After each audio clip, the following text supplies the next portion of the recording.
তোমার নেহারির প্রাইসিং স্ট্র্যাটেজিটা নিয়ে আমি ভেরি ইন্টারেস্টেড। আচ্ছা, please tell us about, because আমি স্টোরিটা জানি।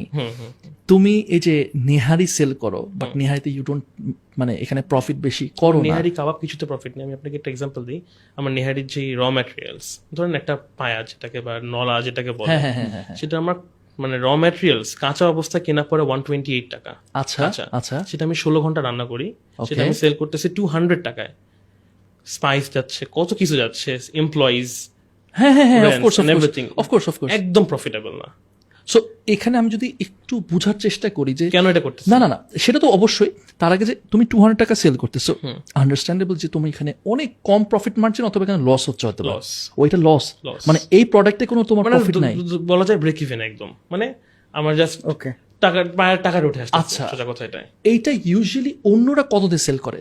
ইউজুয়ালি অন্যরা বলতে অন্যরা তো এই কোয়ালিটির পায়া দেয় না, বাট যারা মার্কেটে আসছে আমার পরে আমাকে, মানে অফকোর্স বাংলাদেশে একটা জিনিস স্বাভাবিক, যে কেউ শুরু করছে exactly copy paste. So when they started, ওরা আমার দামে রাখতে পারে না এই প্রাইসটা। কেন পারে নাই? এন্ড এটাই আমার স্ট্র্যাটেজি, যে আমি জানি যে বাংলাদেশে যখন বার্গারের দোকান হাইপ হয়, সবাই ব্যাঙের ছাতার মতো বার্গারের দোকান ভরায় ফেলছে, ঠিক আছে? তো কেন করছে? বিকজ দেখছে প্রফিটেবল। আচ্ছা আচ্ছা, এখন যখন আমারটা আসবে, প্র্যাকটিক্যালি আসবে, যে প্রথমে ওরা খেতে আসলো, ধরেন কেউ একজন, ধরেন একটা বেকার মানুষ খেতে আসলো, চিন্তা করতেছে শালা এত ব্যবসা করতেছে, কেমনে করতেছে, অনেক বড় স্কোপ তো, এত মানুষ বাইরে দাঁড়ায় থাকে, এত মানুষ ফেরত যায়, তাহলে আমি একটা দিব, আমারটা এরকম চলবে।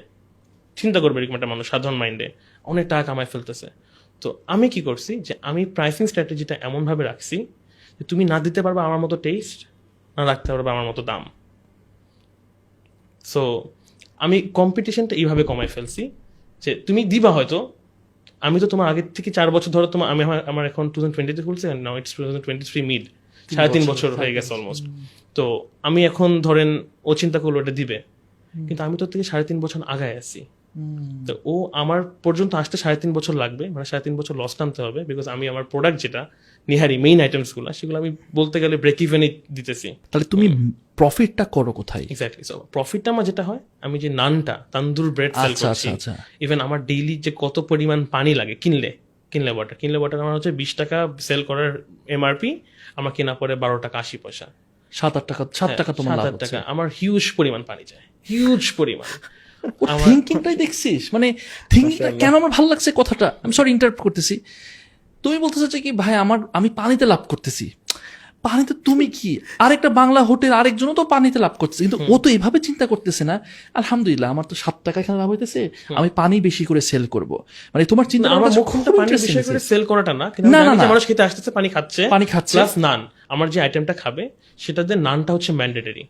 এখন নানটা অনেক স্পেশাল করার কিছু নাই, আমার নান অনেক ভালো, বাট নানটা তো একদম কোনো রেস্টুরেন্টে নান খেতে যায় না, কোনো কিছুতে নান খাবে, বাট নান খেতেও তা যাবে না যে ওখানে নান ভালো আমি চাপ দিয়ে নান খাবো, এটা তো না। নানটা আমার হচ্ছে প্রফিট। ওই রেস্টুরেন্টের নান ভালো, কি দিয়ে খাবো, আচ্ছা একটু চাপ দেন, এক্স্যাক্টলি। তো চা দেখে নিলাম আর তো নানটা মেইন ফ্যাক্টর না। তো এখানে মানে আমার যেহেতু এটা খেতে নান লাগে, খেলছোটা এখানে ভেরি স্মার্ট। সো তুমি ডেইলি তোমার নান সেল হয় কত, কিরকম? নান আমার ডেইলি অ্যাজাম্পশনে বলে আপনাকে, আমার ডেইলি 120 কেজির মতো ময়দা লাগে, মানে 3 বস্তা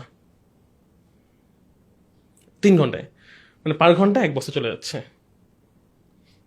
ওকে, ম্যাথমেটিক্স অত ভালো নয় আপাতত, হ্যাঁ হিসাব না করি।